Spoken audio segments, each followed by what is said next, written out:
The video came to me from a source at Interpol, and all it had was the subject line, "Brace yourself."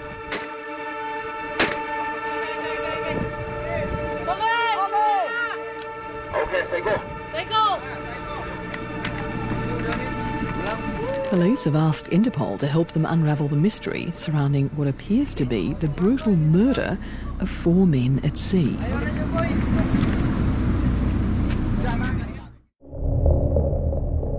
Two-thirds of the planet is covered by water.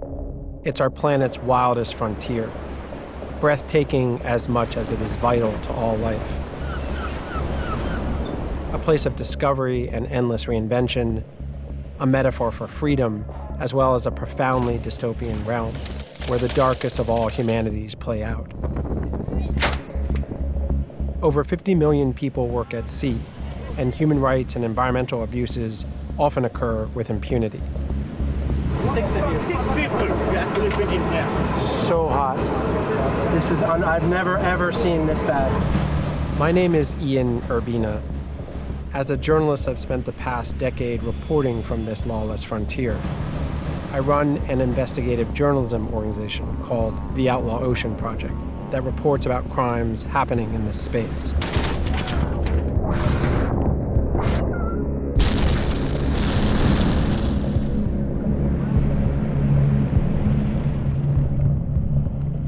This is the Outlaw Ocean.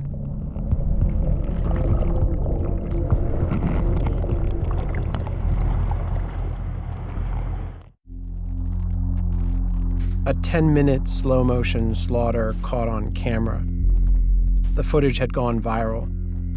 Interpol had come to me as this is exactly the sort of brutality at sea I report on. I could tell the capsized boat was a traditional East African dhow, while the shooting is being ordered in Chinese. The circumstances surrounding these killings had remained a mystery. No one even reported the incident, and no one was doing anything about it. How could such a crime happen and remain untouched? What made offshore violence different and near impossible to solve? Breaking news this morning, pirates off the coast of Somalia have struck again. In the last 2 days, Somali pirates have hijacked 4 more ships, including the Greek-managed Irene. It's a U.S.-flagged cargo ship called the Maersk Alabama. At that time, Somali piracy was high on the news agenda. Hundreds of millions of dollars being made on the theft of cargo and the ransom of crew. Please help us. Please help us before we die. Please, please. 450 ships and crew had been attacked on the high seas that year alone.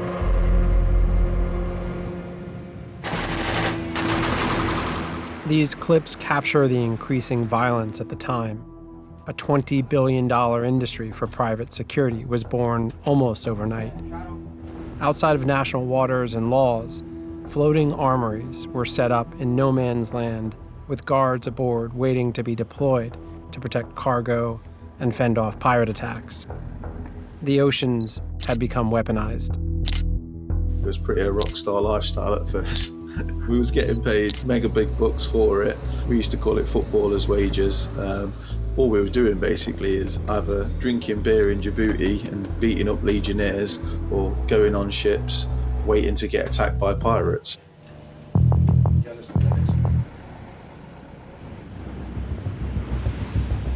I was invited to spend a few days aboard one of these armories called the Resolution. My contact, Kevin Thompson, was a seasoned veteran. He'd done tours in Iraq and Afghanistan. Now he was fighting pirates in the high seas.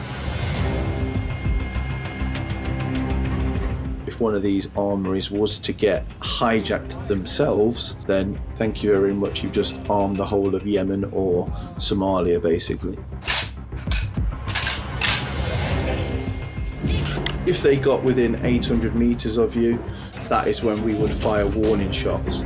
Okay, let's go. Go ahead, warning shot.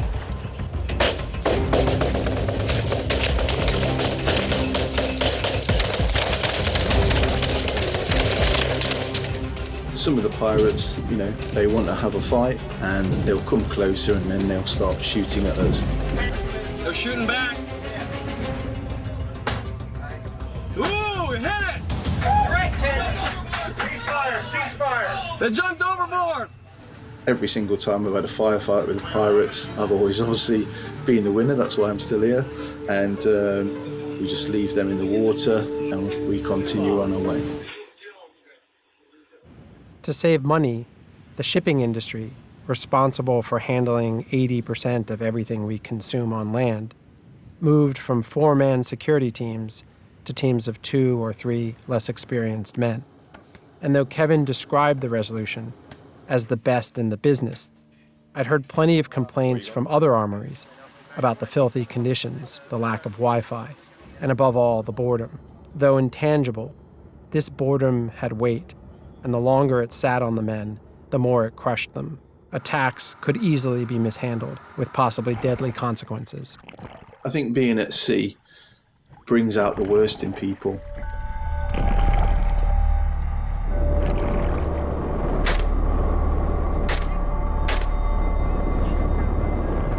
I couldn't get the murder video out of my mind.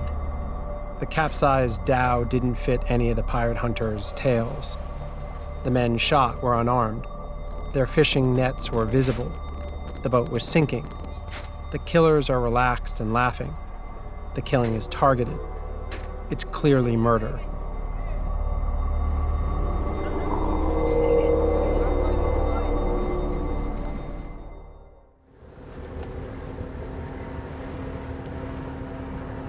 You know, they're using the excuse of piracy just to get away with it, because in that part of the world, there's a lot of pirates, and they say, oh yeah, it was just pirates, yeah, not a problem then.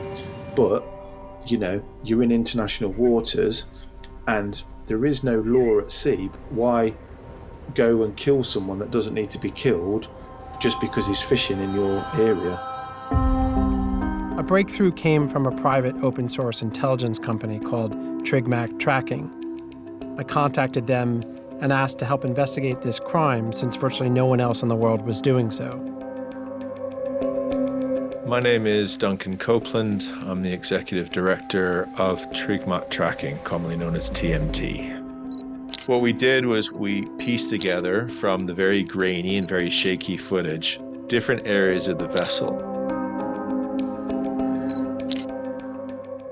We then ran a comparison through our systems, and in the end we looked at over 3,000 photos of around 300 vessels, and luckily we were able to hit on 2 vessels that matched enough of the features, and one in particular that had a fairly high confidence level. And that boat was a vessel called the Pingshin number 101.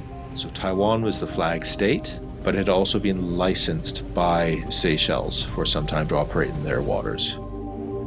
It's a complex picture. Ships that belong to one country and who fly the flag of another with an international crew. The Pingshin number 101 belonged to Taiwan, one of the largest fleets in the world. It had a Chinese captain, a bosun and deckhands from a half-dozen different countries. It was part of a notorious scofflaw fleet operating under other national flags that allowed it to breach international fishing laws with regular impunity. It was already under the EU's yellow card system for violations and aggression to smaller artisanal vessels. Operating in a pack, the Pingshin 101 had all the advantages over that patch of ocean. A small dhow didn't stand a chance. In collaboration with TMT, my staff combed thousands of Facebook pages and open source images, and we were able to identify the culprits, if not the cause, of the killing. This was not a piracy attack. In this case, the crew interviews seemed to indicate that this had been taken to a whole other level by this particular captain, and that he had become very aggressive and very confrontational with other vessels that might be fishing in the region that he wanted to target. The captain not only ordered the security guards to fire, but at one point actually took the weapon and fired it himself. It was certainly more than the 4 people killed that you see on camera that died that day. and more likely, it was closer to 10 or 15.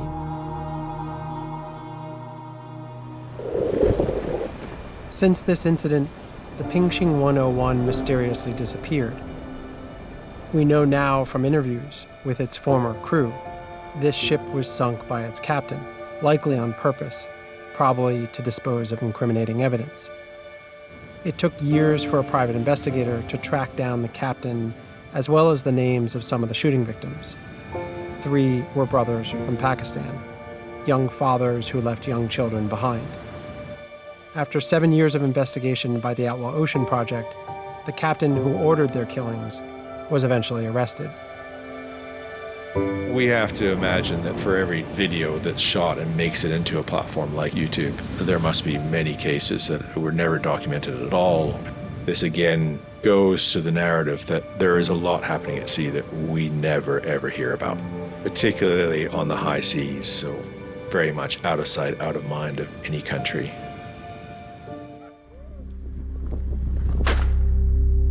What became obvious to me is that were it not for a killing caught on a cell phone camera, left carelessly in a taxi in Fiji, no one anywhere would have known that this had taken place. Despite dozens of witnesses and troves of evidence, violent crimes occur regularly and with full impunity because the workforce that operates in this space is poor, invisible, and has no leverage with the law. It also occurs because there's no requirement under maritime law to report it, no central database for logging crimes, and flag registries don't want investigations that may require them to actually do something about it because the legalities of doing so are complex and costly. The old saying is crime is only countered as much as it is counted, and at sea, that's not much. There are no skid marks on the Outlaw Ocean. Here, bodies and evidence simply sink beneath the waves.